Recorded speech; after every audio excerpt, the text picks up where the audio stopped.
episode of Bursts of Brilliance. Thank you so much for joining us today. If you're watching us live, drop a 1. Let us know where you're listening in from down below.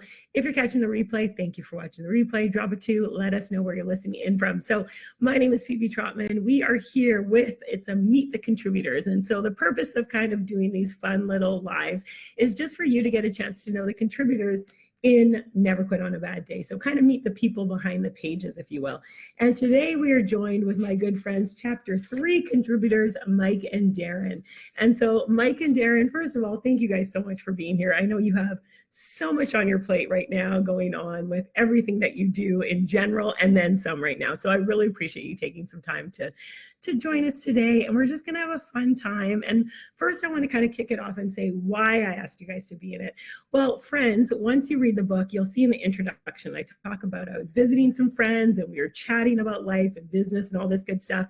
Well, these are the friends. So surprise, these are the guys that I was hanging with when kind of the idea all came together. They gave me that gentle nudge, maybe like a hard nudge in the back, if you will, but it was gentle. And here we are, you know, months later. So I just want to say a huge heartfelt thank you to both you guys for just the encouragement and the support and the belief and then saying yes on top of it. So, you know, we're chatting about this idea of a book and I'm like, okay, well, maybe if I get an idea, and then we kind of left it at that more or less. And then a month later, I'm like, hey guys, the idea. You want to be in it? And you guys said yes, which I just appreciate. But why did you say yes? Not that you really had a choice, but I guess you kind of did. So what did you say yes? How could we say no? True. I would have probably cried, but you probably could have, I guess. But what made you guys do it? Yeah, and we felt a little obligated since we were the one that kind of gave the gentle nudge. Yeah, gave the gentle nudge. So it's like when you asked, it's like, of course we should. Yeah. Well, I mean, it started off as, you know, we knew that Phoebe had a message that people could benefit from, right? Anybody that knows you knows how incredible you are. And so that gentle nudge was all about, was just like you sharing that with the world. And if we could play a part in that, then obviously, of course we would. How could we say no to that? Well, thank you. I really appreciate it. And one of the things too, we're calling these little bursts of brilliance because it's just a short chance again. But one of the things I want everyone watching is surround yourself with exceptional people. And I'm just so grateful. And the reason I say that is these guys saw that and I wasn't on necessarily that train of thinking the book direction, but with encouragement and great friends, just think about what you can accomplish. So I really want people that are watching just to pause and know that and find those people that will pour into you, and it's mutual in terms of I just adore you guys and I love just seeing you guys shine. And for you, those of you that are watching, I met Mike first many years ago. We realized it's over 10 years, and then Darren, and so it's been probably, how long have you guys been together now? Because that would be we've been together 10 years. So you and I. Okay, so then you know each other like 11 or 12, and then I've known Darren 10. And so it's just really cool to see how it all came together. And so for those of you watching too, the way I approach the contributors is none of the contributors knew who else was going to be in the book. It really was kind of a like, hey, here's a project I'm working on. I'd love for you to be a part of it. And they said yes. And then what they did allow the contributors, obviously they saw their story. They saw that there was going to be a reflections on resilience portion.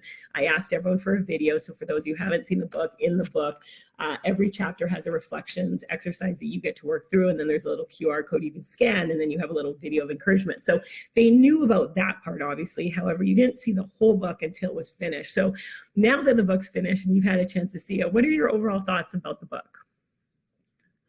Well, I think it's really cool how you've kind of woven all these stories together, right? Like at the root of it, you know, they're all kind of, it's all about that overcoming the obstacles notion, but and inspiration. And it reminds me sort of the Chicken Soup series, you know, of books, like the little short stories of inspiration that people can pull from. And you don't have to, even if you're just feeling down that day, you can just read a chapter and get something from it, right? You don't have to commit to the whole book. Yeah. I mean, you read each one and it's an individual little story, so you don't have to do the whole thing at once.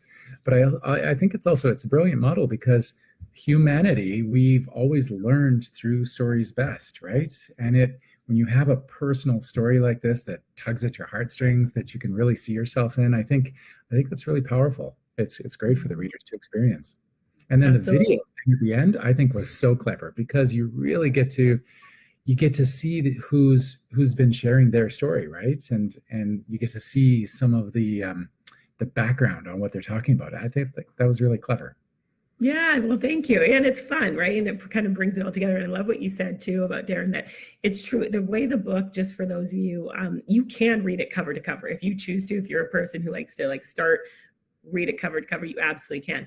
You also can do what you just shared, which is just open to a chapter and read one story, right? Like once you read the forward or the introduction, you get kind of a concept of it, then pick a chapter, and you might want to do a chapter a day, because there is that reflections on resilience that you can kind of sit and pause with if you choose to. And that's kind of neat as well. And I used to do that with a lot of books. Sometimes I just open them randomly. And that's kind of where the idea of making it like one book, but kind of its own little thing came from. Because sometimes I would do that. I'd literally just open a book, flip to a page and read it. And it would just be that moment that I needed to kind of switch and have that time with it. So let me ask you guys this question. So aside from your own chapter, is there another chapter or story that really connected with you, and why? Well, yeah. Chapter 7, the thankfulness in tough times. Yeah. We happen to know the couple. Yes. That contributed that chapter, and we know their story. We know their story well, and we know what they've done, yeah, and how much they've accomplished, and how far they've come. And it's just, it's just a proud moment to see people who have gone through so much and come so far, to be able to see them share a story like that in a book now. It was pretty cool. And like you said, we didn't know they were going to be in your book, so it was a nice surprise for us to see. There's actually a couple of people we know in there. Yeah. And that's kind of the fun of it. And yeah, Dave and Roxanne, I mean, their story, you guys, in this book. And one of the things that I think is neat, and the video, Dave and Roxanne have a video of when they're going through their tough times. And when you see that video and then you see them now, it's just that's one thing that stood out to me. And their story absolutely tugs at heartstrings, and just the ability to find gratitude throughout everything that they went through. So it was a very, very cool chapter.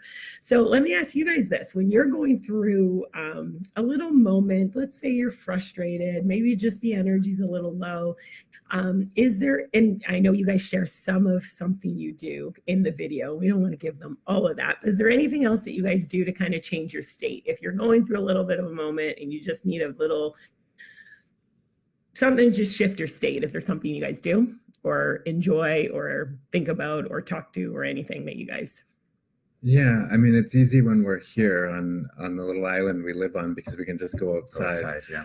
And it's just, that's beautiful. huge. You've got a picture of our view in your right in the beginning. I do, yes. So for everyone watching, you can see the view. There's the pool in the book. There's the pool. Yeah, there's the pool. There's the pool in the ocean.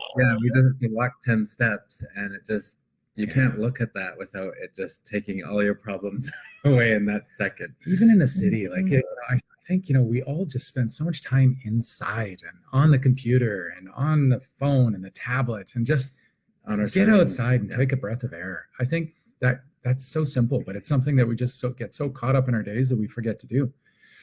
And then when you come inside, put some music on.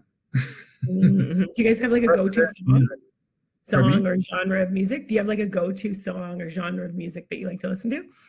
I don't know. We change it up quite a bit. Yeah. It depends on the time of day. Yeah. We play a lot of indie chill at night when we're trying to empty our brains out and unwind. And daytime, we play a lot of remix stuff. We play, I'm a sucker for old jazz. I mean, it really depends on what you're doing.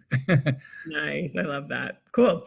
So, okay. So if you guys, knowing where you are now in life, extremely successful entrepreneurs, you guys are inspiring thousands, you're helping thousands of people create their own business online, if you will, and create a lifestyle is what I see you guys are. You guys inspire people with your own lifestyle, but bigger than that is you're helping other people realize that they can create something too. And one of the things I have to say is you guys just expand. I've had a pretty, open mind, big vision-ish, if you will. And then having spent time with you guys, I'm like, oh, that was this compared. You guys have such an incredible way of just helping people see bigger and see more. And so knowing where you guys are now, if you could talk to your younger Mike and younger Darren, let's say 20 plus years ago, or just even you're speaking to the younger generation, is there anything that advice you would give your younger self or that younger generation, knowing where you are now? A lot. I would, I would have gone back and told myself, it doesn't have to be perfect. Stop trying to make it perfect. Just get it done. Just start. Because I think so many people, like, being a Virgo, you just try to make everything so perfect. And this is still something I struggle with. You want it to be so amazing, so perfect. And sometimes that holds a lot of people back from even starting, because they plan it and they just can't get out of the planning stage before they actually launch something.